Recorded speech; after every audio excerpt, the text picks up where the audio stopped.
Civil procedure code.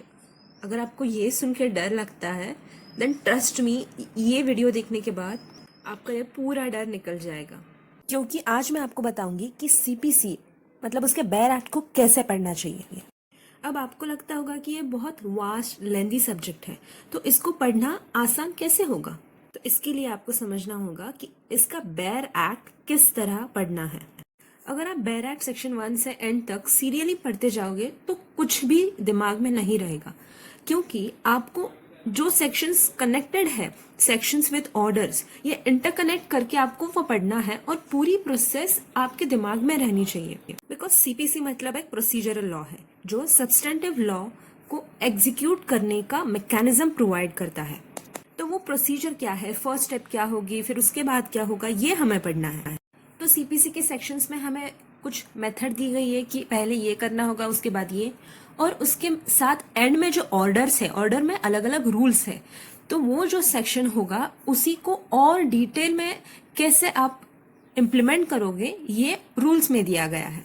So for example institution of suit हमें section 26 में दिया गया है और उसके रिलेटेड जो रूल्स है वो ऑर्डर 4 में दिए गए हैं। तो वो आपको पता होना चाहिए कि किस सेक्शन के साथ आपको कौन सी ऑर्डर पढ़नी चाहिए।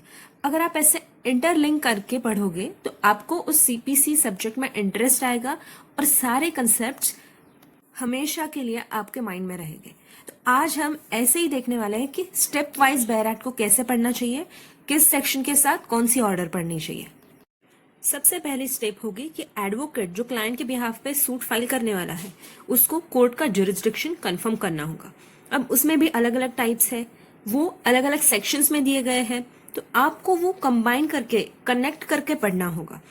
सेक्शन 1 एक बार और उसके बाद दूसरे दिन सेक्शन 6 फिर 9 ऐसे पढ़ोगे तो वो इंटरकनेक्ट नहीं होगा और आपके दिमाग में नहीं रहेगा। ये तो थी पहली स्टेप।